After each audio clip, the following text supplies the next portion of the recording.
You are live, is what my screen says. Bang on the dot. It is 7:30 where I am in the world, and I am Ron from SportsTechX.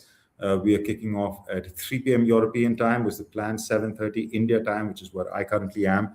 Wherever you are in the world, say hello and welcome to the global qualifier of the Peak Startup World Cup. Yeah, this is what we're doing. In a World Cup year, we're doing a World Cup of our own because, yeah, why not? It is for startups in sports tech. We've done a US qualifier already where we had 8 companies pitch and 3 were chosen to go to the Peak conference, which will happen in Las Vegas on April 20 to 22nd. And we'll get somebody from the Peak team to talk to you more about that. But today we're going to pick 3 companies from the rest of the world, really, which are not the Americas, covering Europe, Asia, Africa, Oceania, and all the good stuff in between. Welcome to the stage. Tell me where you are calling in from. I've got Winneret from Switzerland. Chad says hi in the chat. Chad, you can say hi on stage as well. Hello, everyone. Welcome. My name is Chad Wilton. I am the co-founder and CEO of Peak, the global home of sports tech and innovation. Excited for the global qualifier. We had, I think, it's over 100. I think it was around 110 maybe applications. So over 200 across both Americas and this international qualifier. Not everyone was obviously able to be selected, but we'll make sure it's easy for everyone to attend. So stay tuned at the end. Thanks to Roan for hosting and all the judges for helping us along, and excited to see how everything goes today. We got a good lineup. It is a good one because we do have a good lineup. Chad, thank you for that segue. Sorry, just to recap, April 20 to 22nd, the winners here will get a pitch at the Peak. On stage, live on stage.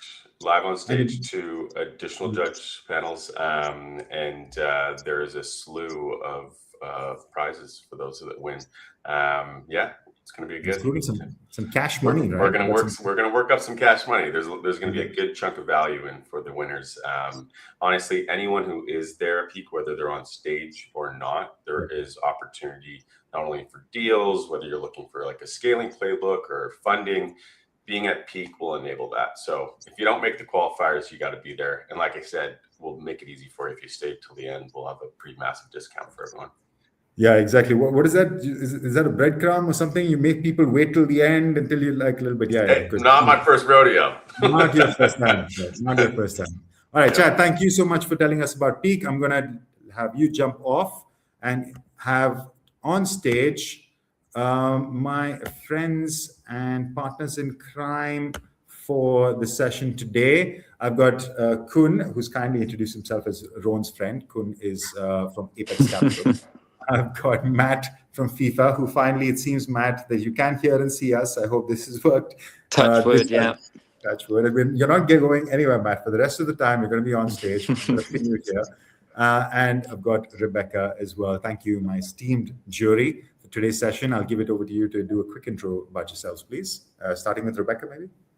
Oh, hi. I'm Rebecca Hopkins. I'm the CEO of the STA Group. We have worked in the sports tech space for over 15 years now. I started with the Sports Technology Awards, which has this year pivoted into the Smarter Sport Awards. It's the biggest global celebration of sports tech. Last night, we published the annual Sports Tech, now the Smarter Sports Review. We have a podcast. We are massively passionate about all forms of innovation in sport. And we're very excited to see the startups competing here today. And good luck, everybody. We're really excited and really want you to succeed. And Rebecca has been doing some amazing stuff in the world of sports for a long time, including you've got a new one called The Listed, right? Which is probably what everybody who's tuning in is a list that they want to be on, but more on that later. Hi to everyone in the chat. Jules from France, Kristen from Perth. Kristen, you also asked us the stream ended. Kristen, please do not give me shocks like that. The stream hopefully should be fine. I hope, please tell me in the chat or somebody in my WhatsApp or whatever if there's a problem with the stream. But hi, Peter from Sweden, Marco from Miami, Vincent from Switzerland, and Artem Artemi, sorry, from Russia. I hope I said that right. Matt, tell us a little bit about what you do at FIFA.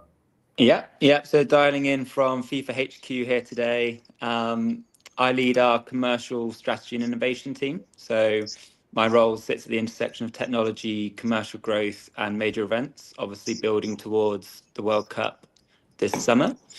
So effectively spend a lot of time working with startups, our commercial partners, trying to bridge the gap between great ideas and solutions and actually bringing those to scale. And yeah, also really excited to hear all the pitches today. I really appreciate, Matt, that you've taken the time out in what is, I'm sure, a very busy time for you. As I mentioned, it is a World Cup year, so FIFA has lots going on. So appreciate you taking 90 minutes out for us. Thank you. Yes, the stream works. Well confirmed at the chat. Kuhn, my friend, tell us, what do you do at Apex? Yeah, so beyond being Ron's friend, I'm a partner at Apex, and we invest out of our first fund so far, specifically in sports media and entertainment, and we're backed by over 100 elite athletes, couple football teams, a football team, couple sports teams, and a couple big brands as well. So happy to be here and saw some familiar faces, but let's see if those pitches were updated since last time I spoke to some of the companies. This is true. This is Kuhn's job, apart from being my friend, which is a very important job because I have so few. So thank you, Kuhn. But I hope the pitches are meeting your standard. All right, on to the pitches. We go straight away. It's working fine now. Casey confirms. Just refresh in case there's a problem with the stream. I've got about 50 viewers, but I know they keep streaming in as well. All right, the format for today's pitch is we do 3 minutes pitch time and then 3 minutes of Q&A. I will be sharp on the timing. Founders, they've all heard it from before. So I'm going to tell you for the viewers that if I'll give maybe the founders a few seconds extra, but if any extra time they take on their pitch will eat up into their Q&A time. And what we want is more Q&A time because we want to hear more about these amazing businesses that we are going to be talking to today. And first amongst those, I'm going to bring on stage Khaldoon. Khaldoon, your deck is up. Are you ready to go? Yes, I'm ready to go. Then let's do it. Your time is off. All right. Thank you, guys.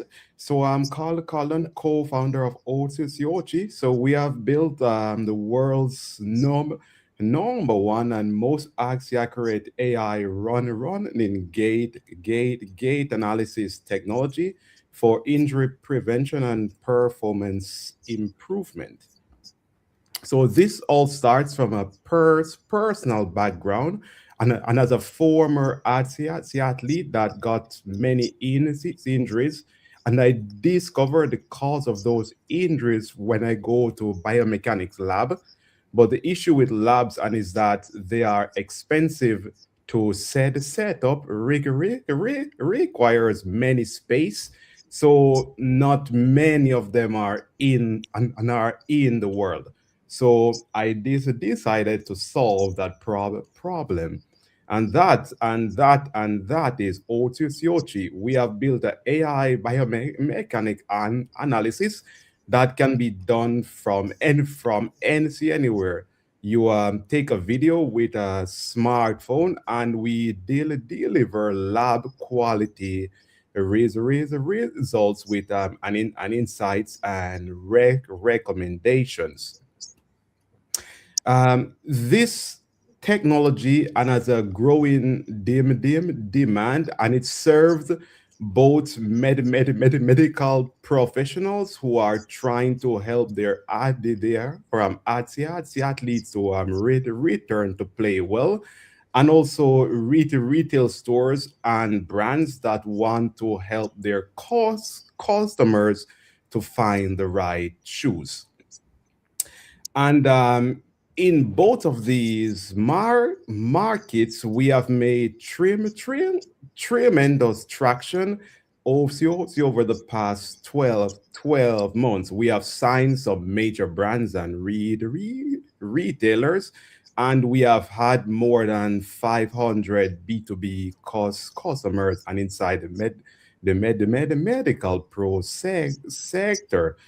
We are up to 600K in ARR right now from from 200K 12 months ago.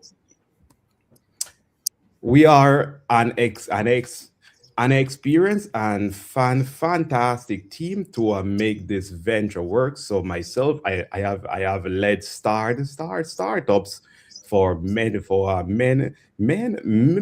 years, and my co-founders are very complementary.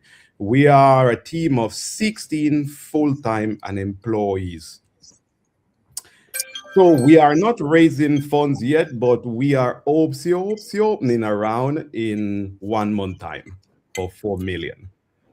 Fantastic, Khaldun, bang on time. And this is my cue to introduce my timekeeper. I've got Yin, who's joining me. So whenever she pops on stage, you know it's time for you to end yours. So thank you, Khaldun. You were bang on time, so nicely done. Great start. Judges, over to you. Whoever just wants to start with the question. Yeah, I'll have a question. Thanks, Khaldun, for sharing. Could you explain a little bit? Are you more B2B focused now for your technology to be adopted, or are you down the line looking to go consumer? Can you clarify? Yes. So now we have about 70% of our revenue comes from B2B, and it should be about 80% at the end of this year. 80% B2B. Correct. Okay. All right, great. Matt, Rebecca, you give something? Yeah, and just building on that question, will you be looking to white label the solution into other companies? What comes to mind is if you think of what Runner and Strava are doing together in those training AI training platforms, it could be quite an interesting area. Yes, so we are doing an NC integration now with Kocha, the new Kipchoge app, and A6, which is not on this sheet. We just went live with a white label with them yesterday. Okay. Rebecca, you're cannot muted. hear Rebecca. Let me unmute you. Okay, I can't unmute you, Rebecca. You'll have to do that yourself. Yeah, sorry about that. Sorry, I had a glitch just as you were preparing. I really enjoyed the presentation I saw, so apologies if I'm about to ask something that you answered. But where exactly is your revenue currently coming from? So 70% on the B2B side, so the retail stores, brand and medical professionals, and 30% on the B2C side, the runners. That I understood, but what form does that revenue take? Yeah, so either monthly recurring revenue or annual recurring. So on the B2B side is mostly annual, and on the B2C side is mostly monthly. So it's a subscription-based Correct. service. Okay. Correct. And do you mind if I ask, how much is a subscription? Depends. Depends on the brand. Like a brand can be 100K. And a regular person is 9 euros. Okay. All right. 9 euros a month, yeah? Correct, yeah. Okay, cool. I like it, Rebecca. All about the money. Get into it. Get to it. Fantastic. No, and we're well in time as well. Really nicely done, Khaldun. Thank you for joining us. Shout out to Nick from the UK. Tyler says, thanks for hosting, guys. A new person to the sports tech scene. It's great to see how many things are done from a startup founder perspective. Tyler is somebody who's been on the scene for a while. It is always great to see all the cool stuff that is happening, and from the founder's perspective. That is my timer. And right on cue, I've got Emma from Kinetic IQ. Emma, you ready to go? Hell yeah, let's do it. Perfect. As I said, my timekeeper is right here. If this lovely lady makes an appearance, you know you're about done. All right. And off you go. Great.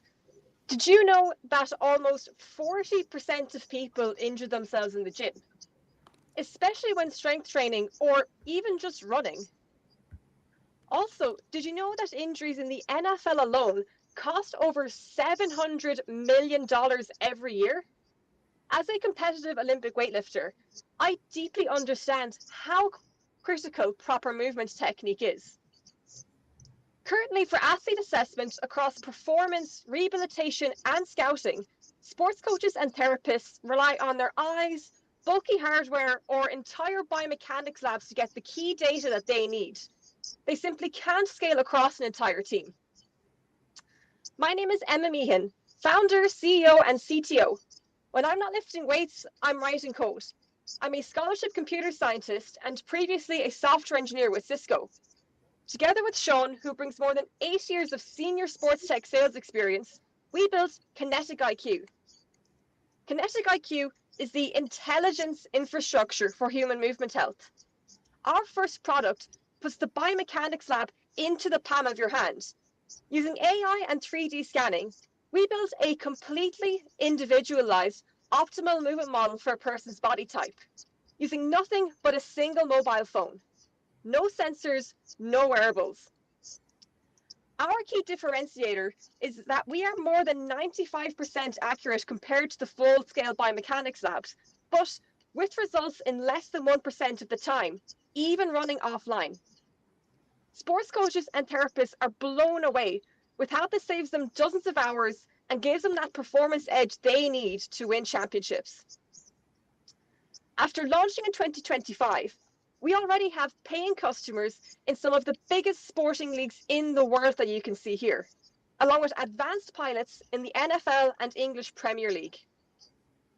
Today, Kinetic IQ supports professional athletes across football, ice hockey, soccer, Olympic sports, and more.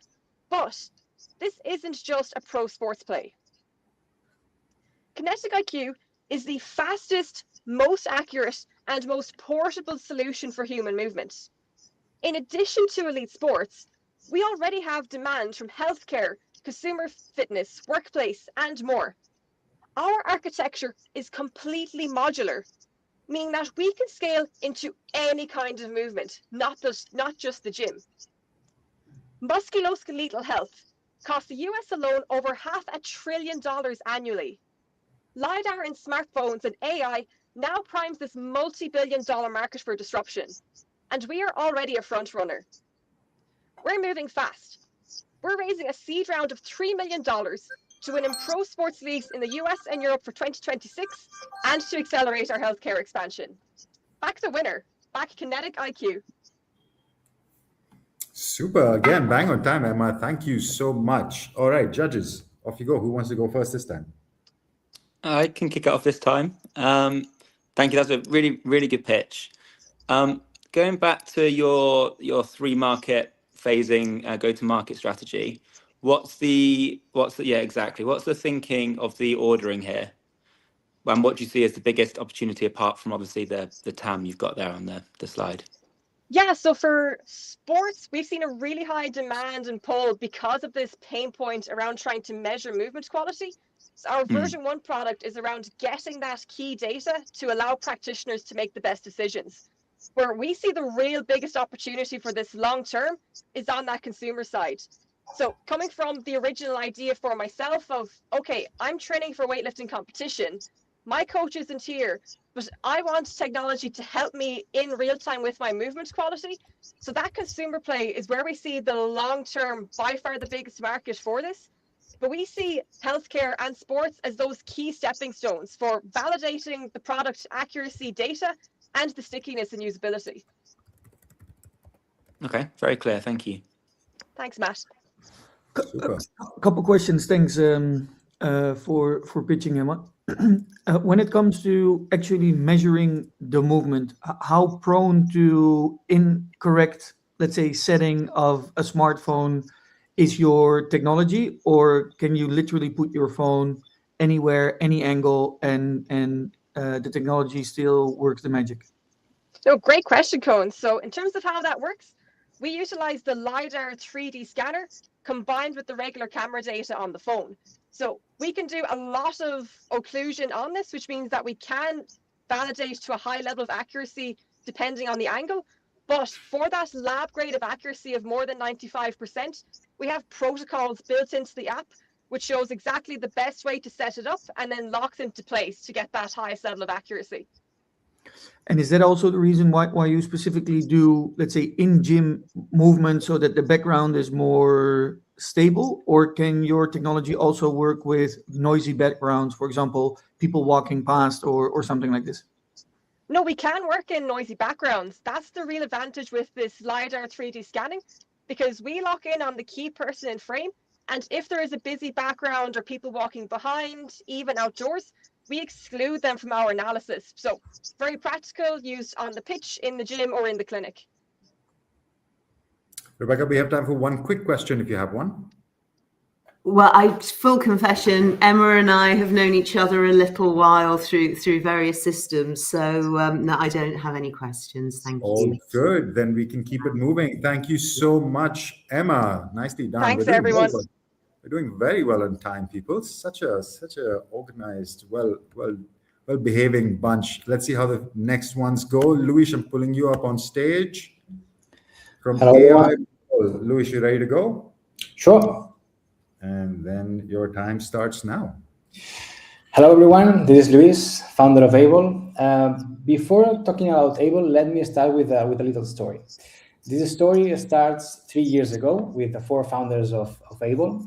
We are mathematicians, engineers, ex-McKinsey's, top of our classes at university. We worked together and we started playing paddle.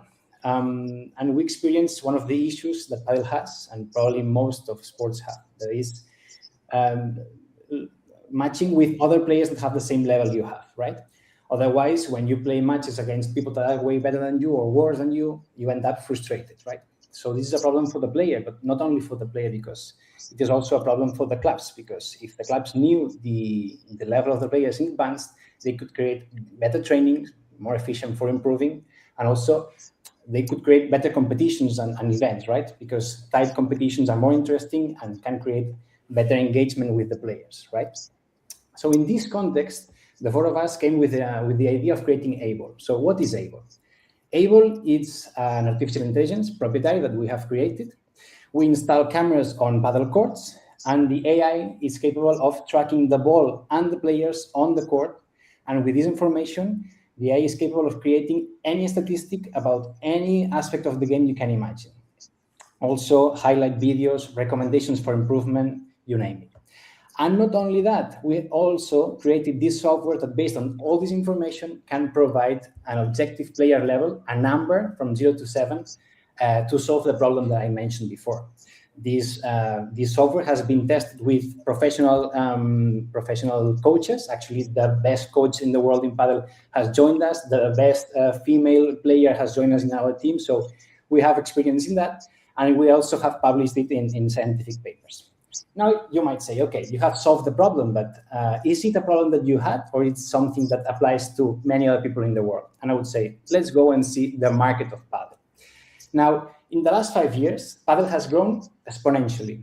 Actually, there are now 35 million people playing. And according to Deloitte and many reports from Paytoming and so on, it's going to double that number in the following 5 years. And most of this growth is going to take place in non-mature markets. So in other words, there's going to be a lot of new joiners and other new players that will have the same problem that we had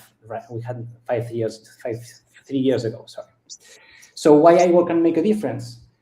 So just because we have the experience, we are already in more than 80 courts. We have more than 60,000 users in our application. We are the best in the market in terms of accuracy, more than 95% accuracy in any statistics. We are integrated with any software booking that there is in the market, so very smooth for the players. And also because we are in this B2B business model in which we charge the clubs, and the clubs can charge the players or just experience higher demand. So it's a win-win-win. Thank you so much. Fantastic, Luis. Bang on time as well. We're doing very well here. Judges, who wants to kick us off? Yeah, I've got a couple of questions. The first one is, can you tell me a bit more how you think about the data that you're capturing here and the ownership of that data of the players and the consent? Sure. So it is all proprietary. So the players, the data is stored just the aggregates, not the images, not anything like that. And it's proprietary of the players. We just store it and show it in the application, but it's all theirs.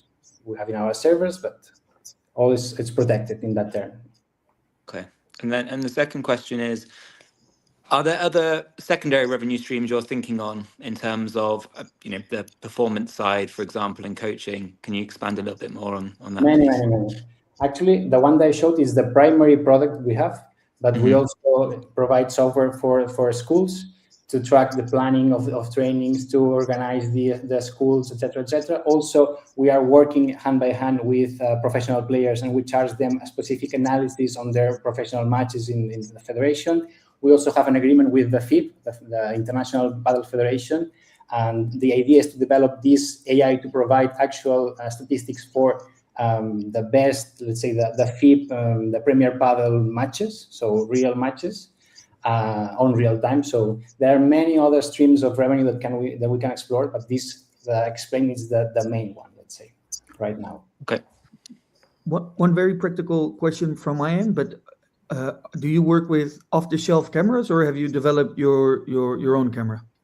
So it's a very simple security camera. That it's true that we have developed and patented these protections around the camera, so we make sure that the cameras don't move an inch. But it's pretty simple cameras that we install on top of the walls of the paddle court. And the more interesting question, at least for me, so it says here that you are installed on more than 80 courts. Are the club owners that installing the technology right now, are they looking to offset that cost towards the actual player, or what is your experience been so far on that regard? So for us, the club is free to do whatever they want, but there are two main approaches. There are clubs that want to charge additional price for the court that it's eyeball, so they can make additional revenue from there. And there are other clubs that do not charge anything else, but they experience higher demand, so at the end of the day, more revenue, and they can differentiate with respect other clubs nearby, so they can attract more people to their club compared to others nearby. So both are valid, let's say. All right, Rebecca, something for you? Yeah, in terms of your growth, how do you intend actually achieving it? Because each club transaction is probably fairly hard won. Yeah, well, we have an in-house and expanding team of commercials, but also we are working with in each market with a distributor. So we tend to outsource a little bit, especially outside of Europe. We have specific distributors in each country, and actually we are now growing in Indonesia, in Philippines, in China. So the idea in the future is to tend to this scheme in which distributors sell for us. Fantastic. Luis, thank you so much for your pitch. I'll get you off stage. And worth mentioning, for all the founders that have finished their first round of pitches, we've done the first three, we're a third of the way through. You're welcome to join the stream because there are some interesting connections to be made. For example, with Emma, I've got Tiberiu from Spain who says that he has a startup that you should connect with. So Tiberiu, Emma, you all should connect so that everybody can connect, I guess. Luis, thank you so much. And you're coming off. And up next, kicking off our next section on solutions for executives, I've got Petter from Pace. Are you ready to go, Petter? I am. Fantastic. Did I say this wrong? You can correct me, please. No, Petter is correct. Petter is correct. All right, then off you go, Petter. Your time starts. Super, thank you. Well, great to be here. My name is Petter. I'm from Sweden, and I'm co-founder of Pace. We're supercharging endurance events through race journeys. And today I will show you how we're turning single-day races into a full-scale marketing system for brands, organizers, and athletes. With over 600 million recreational racers globally and 100 million event racers, there's a massive potential sitting dormant. People register to races months in advance, but have almost no engagement with the race before race day.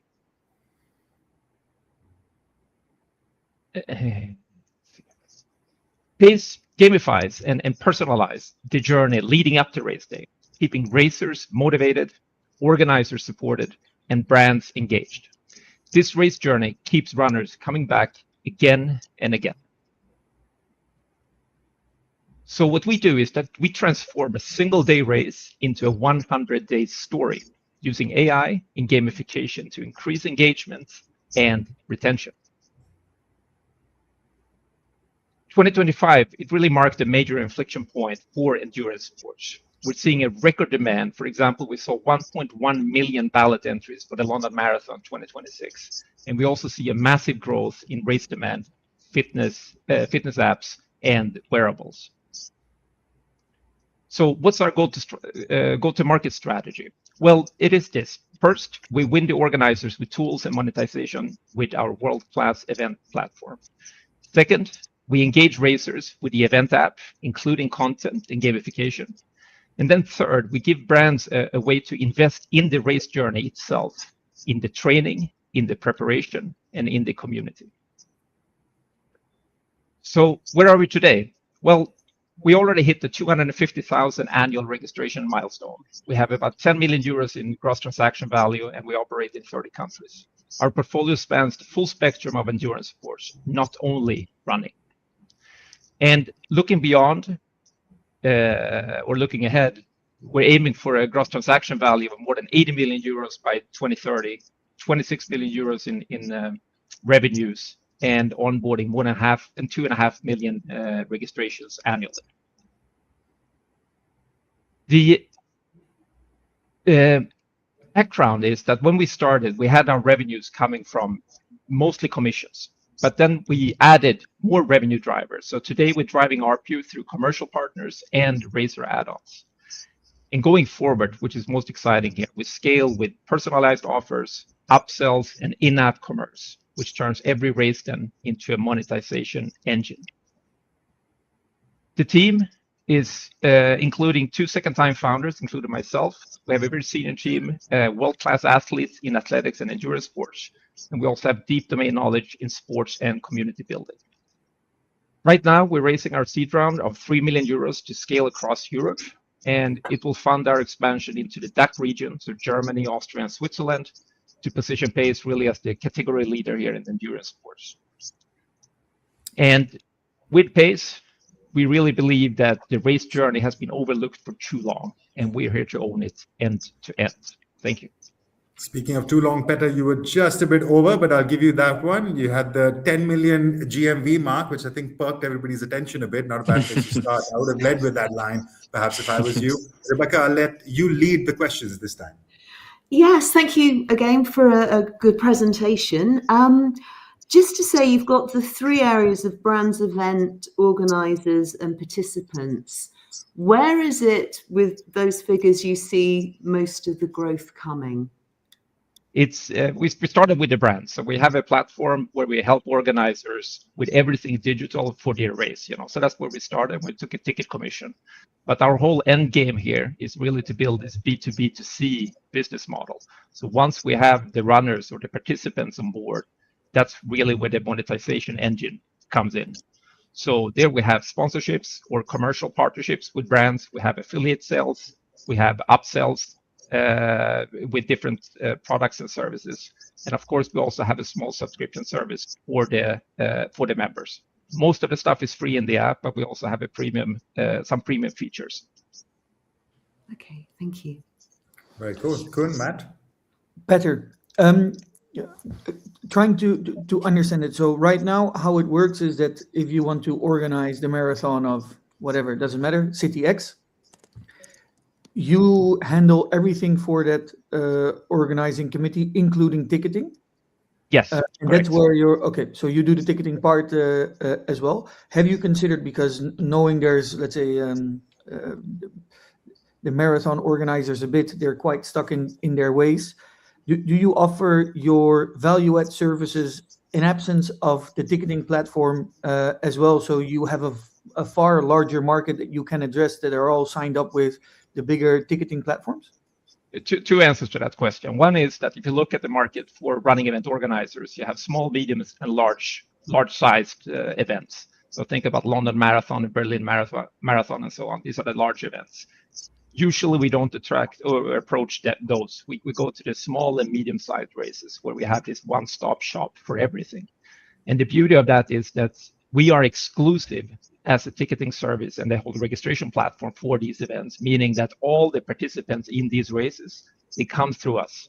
So we know everything about them. We know, the demographics, but also some psychographics. So we can really build an exciting race journey for everyone involved there. Fantastic, Matt. I have time for one quick question from you if you have one. Oof. Yes, again, super interesting. I'm just thinking, so when you're a recreational runner, you've already got obviously a number of apps that you're going to have, Strava, your training platform, whatever it might be. And then you have the social channels that race organizers are communicating with the runners through. How do you see pace within that? Yeah, it's a great question. And we're not really a competitor to Strava and the training apps. These are great and we use them ourselves. But the great thing is, or the interesting thing is about the slide that you see here, that most people that sign up to a race, they don't do that 1 or 2 weeks in advance. They do it months in advance. And organizers and others don't really enable them to be engaged. But when we start communicating with the racers on behalf of the organizers and also on behalf of ourselves, we see that we have, email opening rates of 75% plus. So people are really, really eager to engage with the race. So we inspire, we inform, and we prep them with everything they need for their upcoming race. So we're really an add-on. You can have Strava and you can have Pace on your phone and get great value from both. You could say Pace has its own lane. Thank you, Petter. And hope to find more depth in that lane. Up next, I've got Will, who I'm going to be bringing up on stage. Will. Oh, I've got your presentation now first. There you are. Yes. If you're ready to go, you can kick us off, Will. Perfect.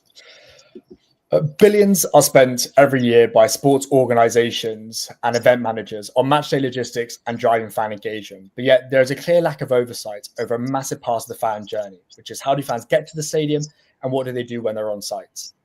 And this has 4 key problems. High operational costs due to misallocation of matchday resources, missed revenue opportunities due to poor on-site engagement with revenue sources, high carbon emissions. We know that fan travel is the single largest contributor to sports events' carbon footprint. And also disorganized access, as there's not a centralized platform to enable sports organizations to control matchday travel operations. But also for the fan, we know that 61% of fans feel that better travel and transport would improve their matchday experience. 23% of fans spend more traveling to the game than they do on the matchday ticket. And we know 35% of fans want a personalized real-time experience and updates to manage that journey. And this is where Staxi comes in. We have 2 key bits of technology. The first is our geospatial AI algorithm that's integrated into existing club apps and then sits on the fan's phone. And then we use GPS motion and compass data to understand exactly how the fan gets to the stadium and what they do around the stadium. So, for example, Greg, who is a massive Aston Villa fan, he gets a train to the city centre before he goes to a pub around the corner, where he spends an hour there before the game with all these other fans. He then gets a bus to the stadium, arriving 45 minutes before, where he walks past the club shop, past the sponsor activation to bar A, where he spends 25 minutes before he goes to a seat 10 minutes before kickoff. He then leaves the seat 5 minutes forward to go to bar B, where he spends 20 minutes there before going back out the second half and before leaving straight away after the game. So we understand that entire journey for all 40,000 fans at the stadium and use that information to inform operations and where resources are allocated, as well as drive existing on-site revenue sources. The second part of our technology is our travel management solution, where again, within the existing club app, we enable fans to access all available public and private transport solutions available to them. So booking the train, car parking, coaches, but also we take the management of these services away from the club and digitize the entire process to streamline it. And then when we combine this with our data, we're able to generate and use our engagement strategies to drive behavior change. So for example, we can subsidize train tickets that get fans to the stadium 2 hours before the game to minimize congestion, but also maximize time spent on site. We have leaderboards as part of the club's loyalty scheme to show which fans have spent the most time in the stadium on match days and how they can then use that data to reward fans who are spending more time there. So we're currently live with Aston Villa, generating just over 100k in ARR, who we launched at the start of the season and currently renew our contract with them. But also we are working with the University of Manchester. So not only is our technology very centered on the sports market, but also there is scalability across other markets. And there are a number of organizations we're currently in discussions with who we're looking to close in the coming months ahead of launching at the start of next season and next academic year with them. We generate revenue by charging an annual fee for access to our technology between 50 to 100k. And also a 5 to 50% transaction fee on all bookings made through the platform, so train tickets and parking and so We have 3 founders who are all full-time, and our tech has all been developed by our CTO, Rob, all in-house. So we have entire ownership of it. And I thought I'd just highlight that Gary Hoffman, one of our existing investors, is the former chairman of the Barclays Premier League. So happy to now answer any questions you may have. Great job, Will. Thanks. Sorry. Yeah, go ahead.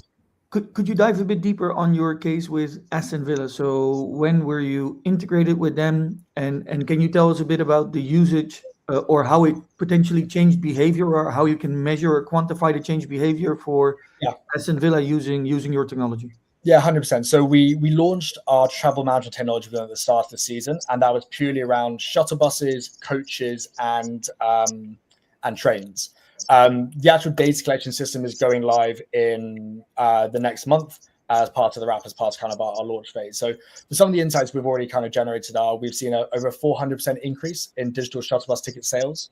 So increasing engagement with the matchday services. We digitized our entire car park management flow and have seen and haven't had a single complaint through the car park management system at the club, improving that user experience. But this is kind of where we're continuing to work with them to refine the insights we want to generate moving forward. For them, the one they're really excited by is when we have the data, is actually how they allocate matchday resources to kind of manage user fan flows. So where do they need stewards at what time? When people come into the stadium, and how do they then need to allocate, for example, bar resources and kind of personnel in response to that? Rebecca, Matt? Thanks, Will. With the emphasis of the solution you're providing, I suppose I've got 2 questions. One is, I can see how it works very well for the club. But from the fan point of view, when things like Citymapper fail, because Wi-Fi in stadiums can be a disaster, how are you going to improve on what something like Citymapper offers? Yeah, of course. So I think the biggest difference is the fact that we do public and private transport. So a Citymapper can show you the best train you can get. What we show is also, these are the club shuttle buses. This is the parking system that you can book parking directly through the platform. This is the club carpooling section. So again, all that travel technology that Citymapper don't have, we show via the system. Also, the fact that it's integrated with the club's loyalty and reward schemes means that we can drive behavior change. So as I said, kind of subsidizing train travel to certain fans, or promoting certain solutions that we know are relevant to fans traveling from this area. So that's kind of where we make it bespoke. So for example, one of the strategies we're about to implement is sending a notification to fans 3 days before to say, this is the best way for you to get to the stadium. So you arrive an hour and a half before, and also click here and you can book it all directly through our system. So again, the bookings and kind of the personalized nature is where we really see our differential. Okay, thank you. Matt, anything? Thanks, Will. And it's a really interesting one. It's some of the problem statement is what we're struggling with as well ahead of the World Cup. So really interesting to hear. I've got 2 questions. The first was, you flashed up your time series chart of revenue growth. A significant proportion of that was related to corporates. Can you just dive into a bit more detail on exactly what sort of corporates you're referring to? So sport is our number 1 focus, and that's entirely where we're targeting at the moment. So growth within the UK and European sports market. So we're starting to hopefully next season have our first European clients onboarded. Where we see the scalability of our business is being able to take our technology and apply it to kind of other markets. So we're, as I said, already live with University of Manchester, but kind of any large single site where there is data required in order to kind of manage travel, we see as a client. So NHS trusts in the UK, universities, manufacturing sites, because it's getting people to there. So managing any shuttle bus they have, carpooling, parking, but also actually data to meet carbon reporting standards that are now coming in more around travel, but also planning and infrastructure projects that they have. As in, for example, NHS looking to build a new a new clinic. How do we know where the best place to put that is based on the data we have about how people are already traveling to sites? So that's where we kind of see the long-term scalability. Okay. All right, Matt, I'm going to have to ask you to save your second question for offline or some other form, please, as we keep this moving. Thank you, Will. I'll ask you to keep your eye on the chat. Tiberio is on fire. He's got another company that one of our startups should be partnering with. It's all mentioned there. So I encourage the founders to pop into the chat. We've also got Tyler, who's got a hanging question. How does one start connecting with the industry? Somebody help him out, yeah? Can't leave a guy hanging like that. All right, Will, thank you for your presentation. Up next, I've got Giacomo from Yes, here I am. Eat, and your slides are good to go. Ready when you are. Yes, absolutely. Thank you so much. So, I'm Giacomo, founder of Pick It and a huge sport fan. I go to the stadium almost all the Sundays, but I found every time myself in this situation to order food and beverage. So I decided to go deep into the problem. And from the number, especially from Oracle, I understood that 35 up to 45% of people at the stadium doesn't order anything because of the line and because they have to wait at least 15 minutes to order something. But there is other two problems behind that are on logistics. On one side, the food and beverage service is not the same for all the attendees, and also vendors have no power to control people flow. Competition in the market, competitors out there, they are focusing on skip the line service. They don't work with vendors and they don't partner with the clubs for the service promotion. So we decided to start to Pick It. We start by mapping the venue and the user flow to understand how people move and to locate our pickup point to ensure that every fan is within 2 minutes from the food and beverage service. Then we go on vendor side. We have our own algorithm that studies and optimizes the production capacity of any single vendor, so we can distribute the capacity in times of 10 minutes over the game and give them to the user. So as a user, you access our web app, you put your ticket info, we show you the vendors that are available from your seat, you select what you want to eat, then you go into the cart, and before the payment, we ask for two things. One, you select the time slot. Second, you select the pickup point, or you confirm your ticket info for delivery at the seat if available. When the order is done, you receive notification on the real status of your order, and you go to pick it up when it's ready. Our final goal is to collect 100% of food and beverage data to craft the best experience for all the stakeholders. So food and beverage vendors, the club, so the event organizer, and the final user. Pick It is already live in sport venues and food festival. And from there, the 33% of total order pass on Pick It at our best event, and we reduce food waste by 42%. But most importantly, at sports venues, we triple the average order value that goes from 5 euros to 15 euros on our platform with 40 seconds from notification to pick up. This is our team. Me and Matteo, we are focusing on business side. I also have a background in the event industry, and Asim, our tech lead, has 9 years of experience in the food and beverage industry. We also had advisors from the sports tech, as Stefan Schwander, that's head of innovation at FEI.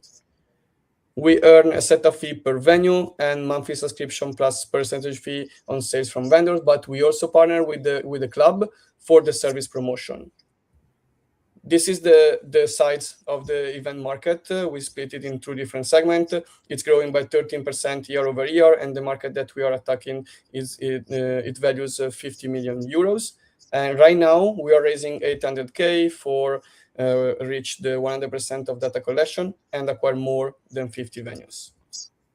These are my contacts, so I'm done. I hope that I was in the 3 minutes. Right on time, Giacomo. Not leaving us waiting in lines and queues, and not leaving us waiting in this presentation either.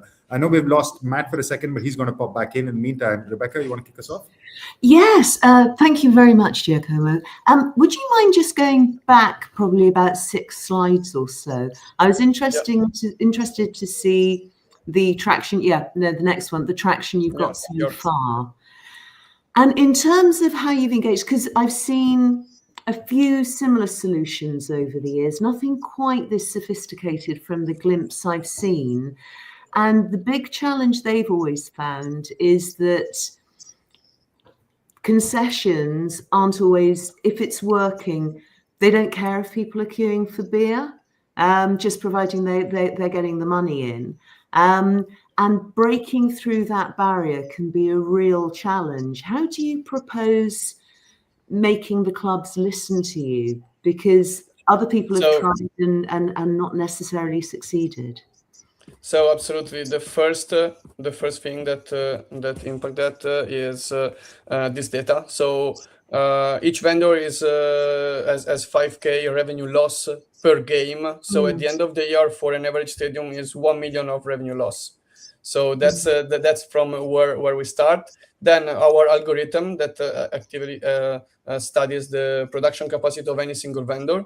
With that, we can also show them if there is like an efficiency on the vendor or not. And most of the time, we suggest them some action that they can do to improve and increase the orders. And the last part is on data. Data, it's the most important thing for us, because we can go very, very deep into that and have granular data on the user side. So to know if it's Sunday, what Giacomo will order. If the game is on Wednesday at 9 p.m., what will be the order. So we can also make prediction and say to them, okay, this is the stocks that you should have, because these are the orders that you'll have during the game. So it also goes more into the stocks management and inventory management when we start to have data. Okay, thank you. Fantastic. Matt, I don't know if you have time for a question, or I can throw to Kun. Yeah, can you hear me okay? Yeah, we've got you. Okay, good. Yeah, thank you for the presentation. One question I had was, what's the pricing model you had? So I think there was 2 elements to it. If you just jump back quickly, including quite a large range quite a large percentage range, right? On the, oh no, it's not here. But so just explain to me a bit more detail the fee on sales, because what's the response been from venues on that? So we have a set of fee that usually is paid by the club. Also sometimes to go and negotiate with the vendor with the better pricing. So that's why we also put a fee on the club to set up the system. And then usually the monthly subscription in Europe, Italy especially, is 99 euro per month. Plus we have 7 up to 12% on sales that pass through the application. That also depends on the action that the club does, and if they want to charge anything on the user or not. And what you've seen is that for example in Varese, with Varese Basketball, we are charging a delivery fee of €1 on the user to have a lower fee on percentage. And it didn't impact the adoption. So the adoption it's growing. So there is no impact on that. Okay. Kun, I can give you time for a short question, and Giacomo will ask for a 30-second answer if you have a question, Kun. How long have you known me, Ron? Is there ever a short question? Yo, this is the time that you could have been using for the question, Kun. This is what you're doing. Dutch directness. I want it now. No, I just want to understand Giacomo, so I understand the ordering part makes a ton of sense, but how is the food actually delivered, or how are these pickup points organized inside a venue? And ultimately, if you have a cook making whatever, a hamburger, who will take care of getting the hamburger from the kitchen to those different pickup points? He intentionally stole the question. Giacomo, a quick answer, please. Yeah, absolutely. So that's on the vendor. That's also why sometimes we charge a delivery fee if they have to hire more staff to do that. So it's on the vendor to manage it, but we give them an operational app where they can see everything. So from the seat info to pickup point info, order, time, and also preparation time of any single item. So if it's an hamburger, they know that they have 5 minutes to prepare it, and it will be delivered in 7 minutes from now. Super, appreciate it. Thank you for your time, Giacomo. Thank you so much. Saving everybody else a bit of time. Up next, that's the end of our second section. That's the section for executives. We're leading off into our section for fans. In the meantime, I've had Chad, who's coming in clutch in the chat to answer Tyler's question. Chad, who responded with, if you want to connect with the global sports tech industry, come to Peak. Thank you, Chad. All right, Andre, if you're ready to go, you can kick us off. Hello, all. My name is Andre. A couple of years ago, I wanted to attend Ice Hockey World Championship finals. However, at that time, all of the tickets were already sold out. So my only option was to buy very expensive tickets through a secondary ticketing platform. As a big fan, I still bought the tickets. I went to the stadium. However, I quickly found out that those tickets were fake because the venue wouldn't let me. And because of the negative experience, I later created Upfan. Upfan is a ticketing platform that completely eliminates ticket fraud whilst providing event organizers with new income stream from a secondary ticketing market and full control of both primary and secondary markets. And how we do this?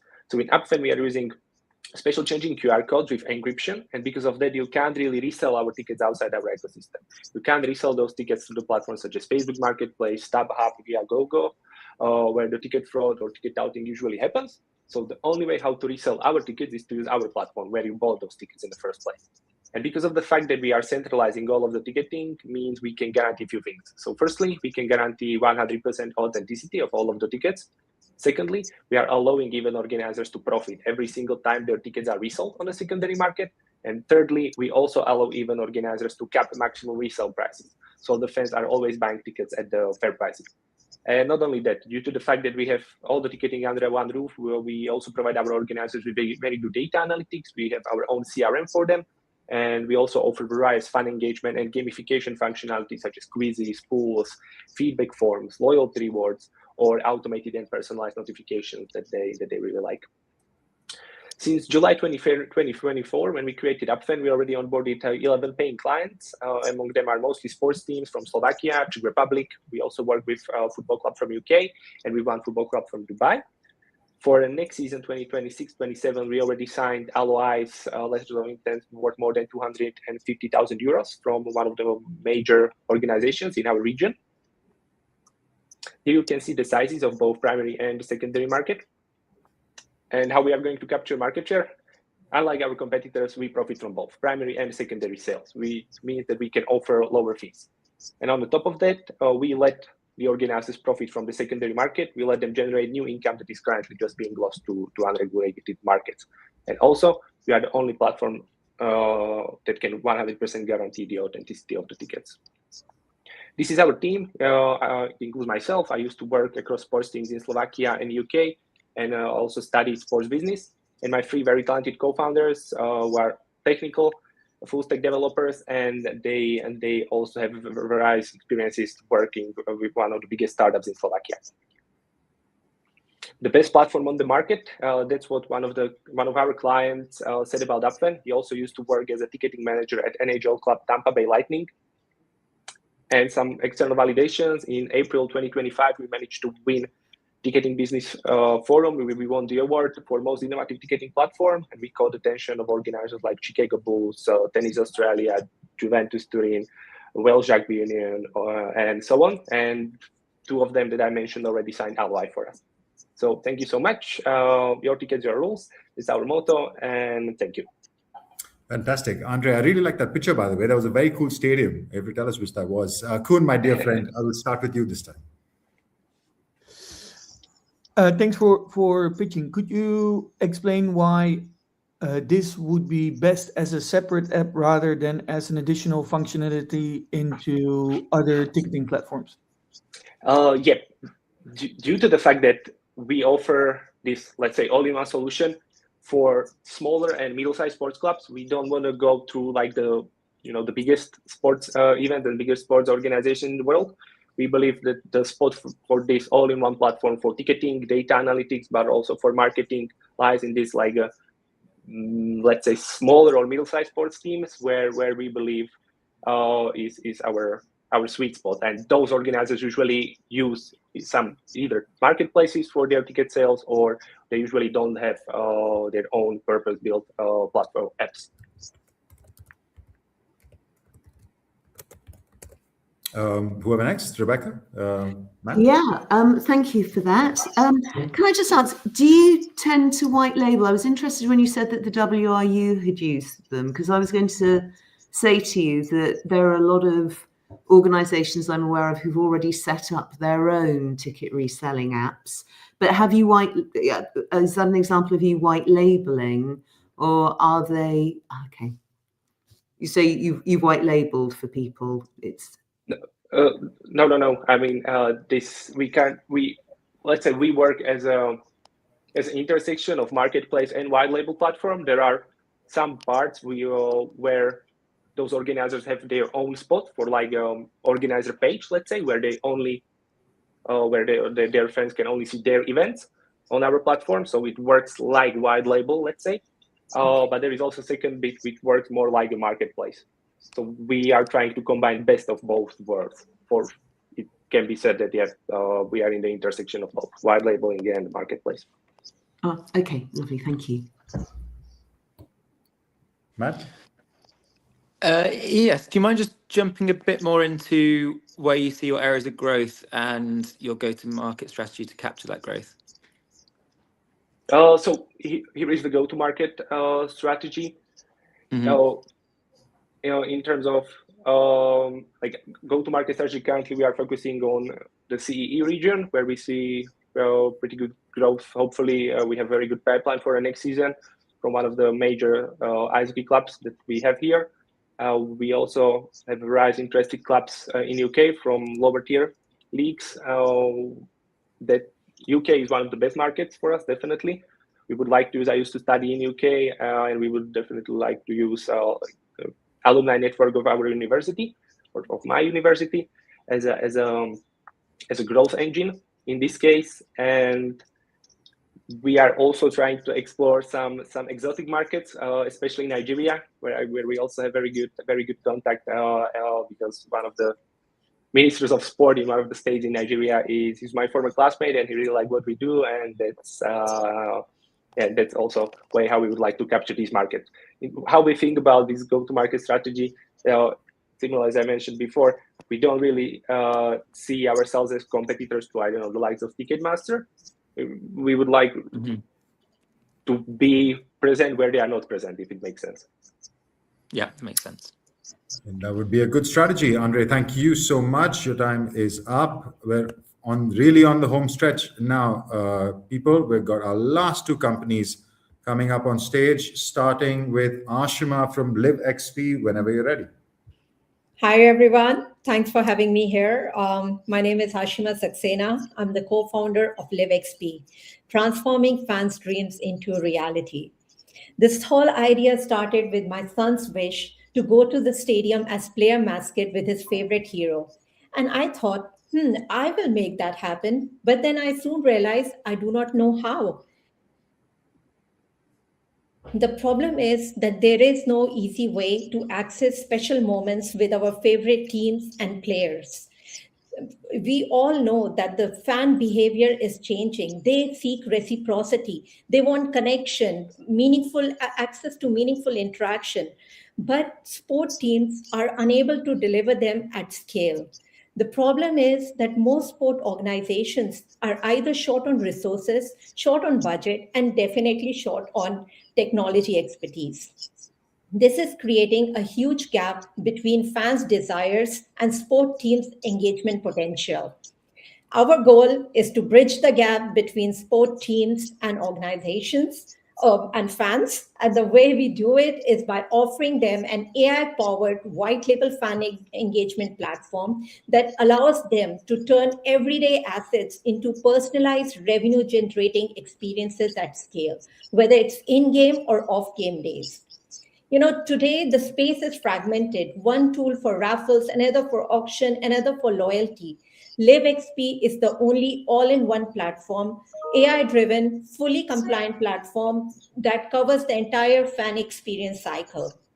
Our ecosystem is built in a way that each stakeholder fuels the growth of the other by creating continuous value for teams, brands, communities, and athletes. The key areas of our product has, of course, more bells and whistles, but for fans, it is one home for exclusive experiences, auctions, raffles, prediction, quizzes, and merchandise. And for teams, it is a ready-made operating system, automated, customizable, and fully compliant with pre-existing templates to launch experiences at scale. It's a two-way platform where fans can express their wishes and clubs can enable them as experiences. As a result, something is wrong with the formatting. As a result, sport teams are now able to unlock new revenue streams and raise new sponsorship, maximize their asset utilization, and collect first-party fan data. But most importantly, bring joy to millions of fans.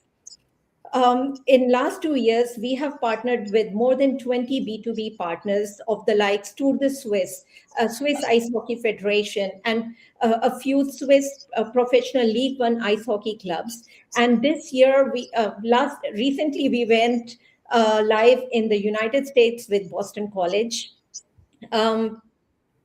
Well, I would conclude by saying that I, as a kid, did not have a chance to engage with my heroes, but now our kids can, and so can millions of fans across the world. So vote for us and help us in democratizing the access for all fans. Thanks for your time. Thank you, Ashima. I don't know how much your designer will thank you for throwing him or her under the bus. Formatting was off. Oof, tough. All right, judges, over to you. My view, it is correct. Just on the screen, the circles were not appearing. All good. Who wants to take the first question?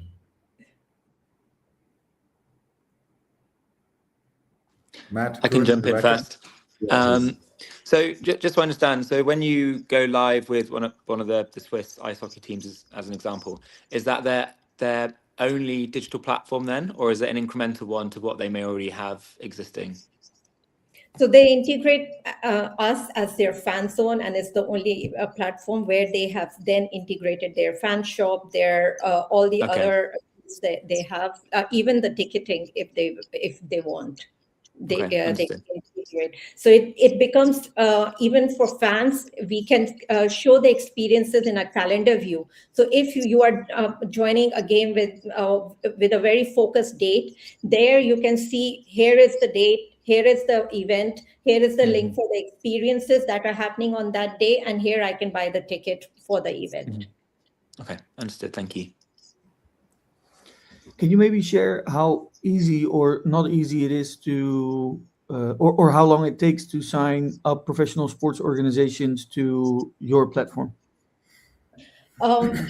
Here in Switzerland, it was pretty fast. If they had interest, it would take less than a couple of weeks to go ahead and sign up and go live. But our experience with colleges where the entire procurement team was involved, it took us about 2 to 3 months to have the deal closed. All right, that's pretty quick. Rebecca? You're on mute, Rebecca. Sorry, I keep doing that. No, I think I got it. Thank you. It was an interesting presentation.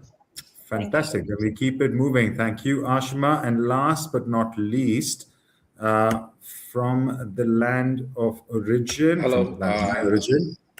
And hi, the sport of my origin, I've got Vibhu from Spoda. Yeah, Vibhu, we've got you. You can go ahead. Rebecca, Cohn. Can you hear me? Yeah. Yeah, perfect. All right. For some reason, I can't hear Rohan. So let me get started. So I'm Vibhu Pillai, co-founder and CEO of Spoda AI. And Spoda, as the name suggests, stands for sports data. And our vision is as simple as we want to make sports data accessible and usable for all. So if you look at, so we took a deep dive into what are the challenges with sports data analysis. So the first challenge is getting that data, sorting that data out. And then the next challenge is basically making inference out of that data. And then finally coming to a decision. Now, if you look at each of these steps, understanding data is quite a challenge because it takes a lot of time and it requires a lot of patience. The second step is basically inferring. You're looking for patterns that requires some level of statistical knowledge, or you want to be able to know some terminology and some level of skills required for it. And the third part requires a lot of cognitive load. So where you're spending most of your time and mental energy to be able to make a decision. So what we built is Spoda. And what we built out an AI sports analyst of sorts, and we've built it for cricket. We're based out of India, and we have access to cricket and cricket as a sport. So we've built out an AI analyst where you could pretty much, as an example of it in live, where someone's you can ask a question like, "Hey, who are the top players for South Africa in an upcoming game?" It basically can go fetch that data, be able to understand, hey, what are the data points that I need to look at, and then based on those data points, give you an inference or a decision on what you can do. And if you look at how our solution is unique, it's scalable, it's agnostic to any LLM. You plug in our technology, and you can make an AI respond to you like an analyst.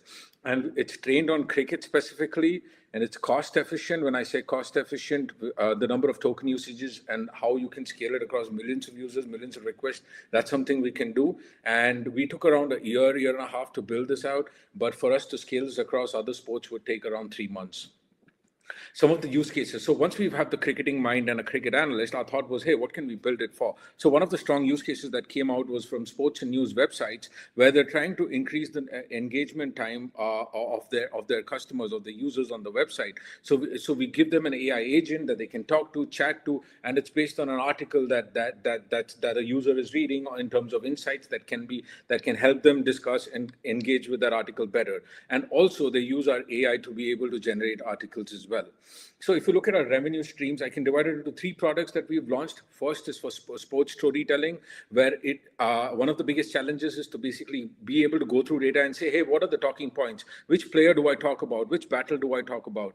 And what's going to be exciting? And then the second one is they have immense time pressure with the number of games that are going on, that they don't have manpower to be able to have previews, have analysis on each of those articles. So our Copilot probably helps them save time by 75%.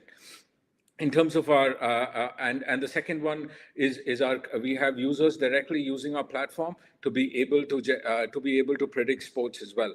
Our growth in the last 6 months, we have 2 paying customers in our B2B segment who are basically using it for article generation. And then we have 70 paying customers in September with an average revenue of $3. We've done a pre-seed round of 100K.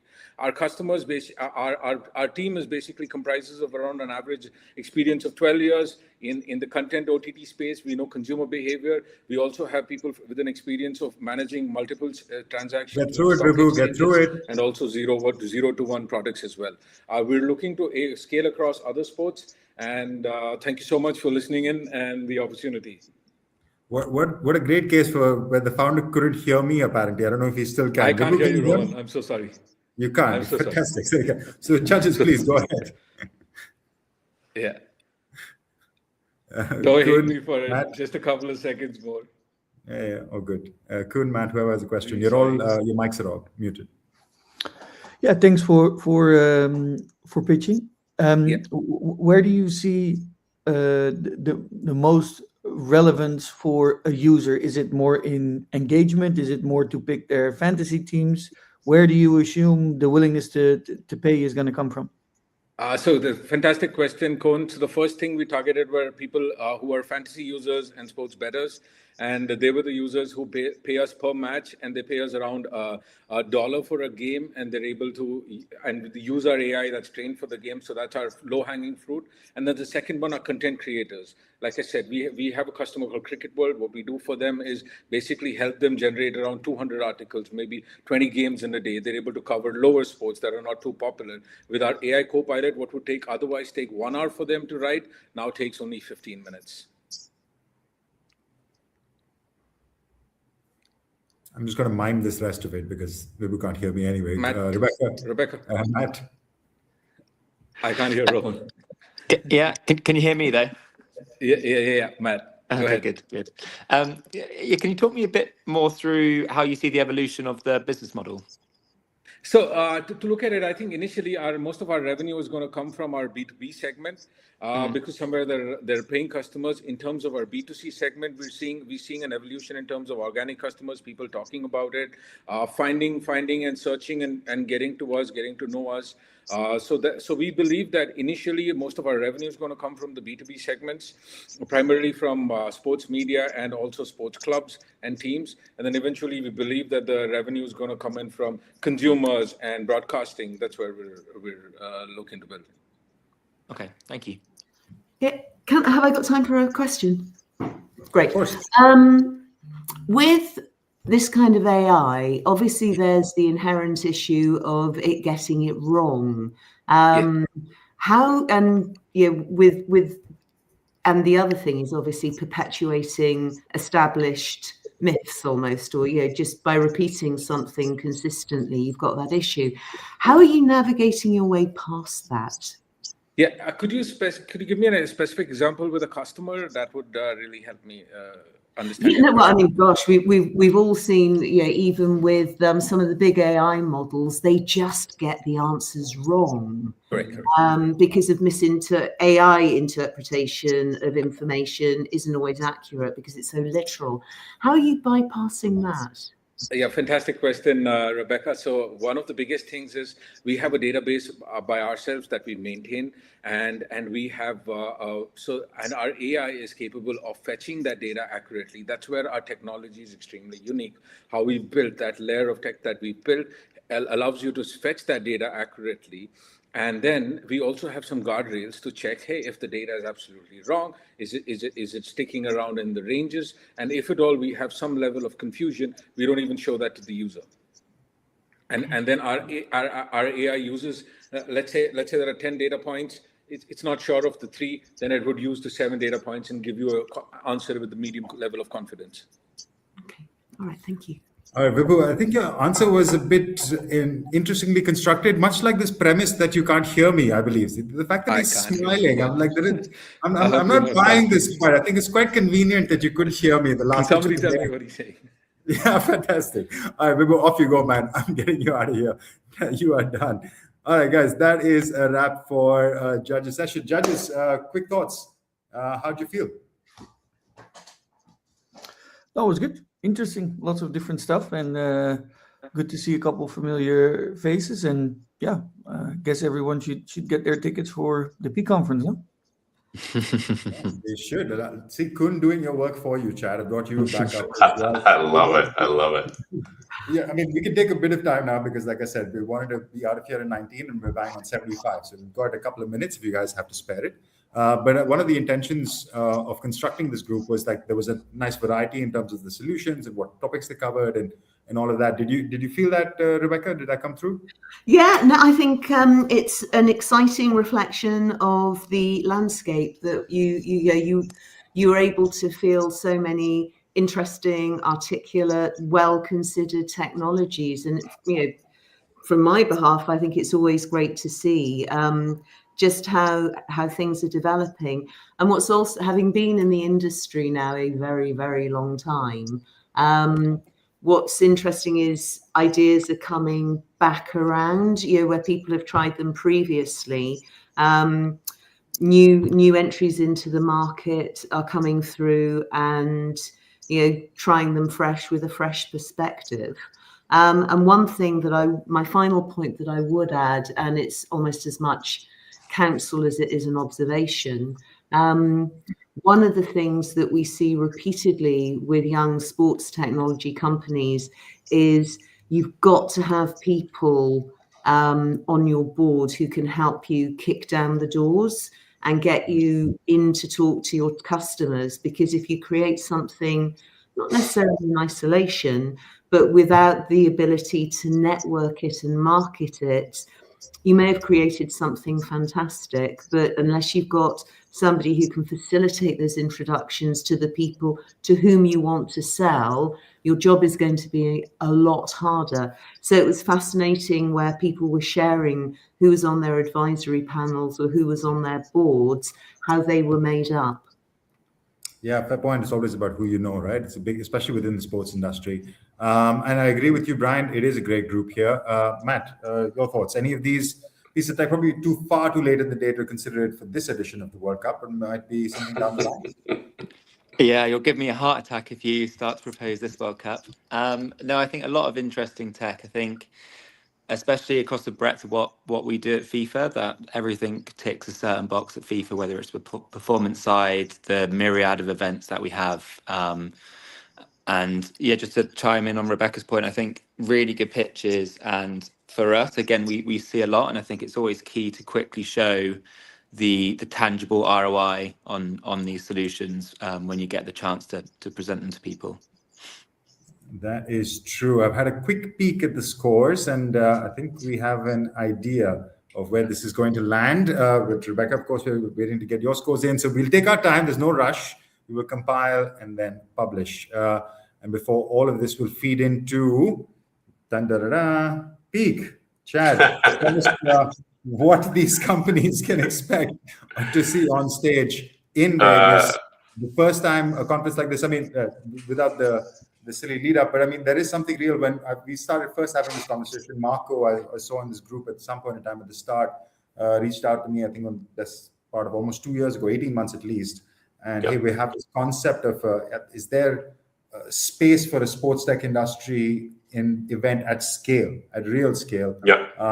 Because there are lots of good events happening in lots of different places, but is there one for scale? And guys who came from the event industry, not from the sports industry, which is what the team from Peak represents, y'all came in with the thesis, and that thesis seems to be proving right step by step, of course, leading up to the event itself, but everything so far is up, yeah? Yeah, no, yeah, it's a great point. I think it's interesting because if I was asked the same question on the Americas qualifier, it'd be a different response. The goal thing is in Europe, there's incredible events. But in the Americas, you see a lot of conferences where it's just around speakers on stage, networking in between sessions, not much of an expo. In Europe, there's incredible events of scale. So for us, it was like we saw an opportunity, which is rare in the States, to build something big for an industry. And Ron, to your point, it's like startups were at the core of it from the very beginning. A lot of executive style events out there. We don't want to recreate something that's already been done really well. We wanted to make a space that was very founder focused, startup focused, not just allowing those that get accepted into accelerators to have the spotlight. We wanted to make it we wanted to democratize the access to startups for not only investors, but executives. So that's Pete. We make it super easy. I have grants. We're giving out discounts for startups who don't have funding to get exposure on the show floor. And so, yeah, I mean, and sorry, Chad, sorry to interrupt, but speaking of discounts, we're going to sign off on that note, because everybody who stayed on till now will get what? $500 off. If they get it before February 6th, $500 off tickets. Just use the discount code World Cup. And honestly, if you guys are interested in anything more, just shoot me an email, message me on LinkedIn, reach out on the site, and we'll make it easy for startups. That's our core. Chad, it would be helpful if you can drop the exact code that they should use in the chat, so anybody who's here, pick it up. Problem. Of course, our esteemed judges and jury are invited, and the winning startups will be as well. We hope to see you all in Vegas, and if not there, somewhere else, because there's sports tech and there's so much happening. But of course, we hope to see you in Vegas at Peak. Sorry, I don't know why I went back on that one. Anything else, guys? Otherwise, we're all good. Let's wrap it up. All right. Thanks, everyone. All right. Thank you, everyone. Thanks for your time. Thank you. Ciao, ciao. Hey, guys. Goodbye.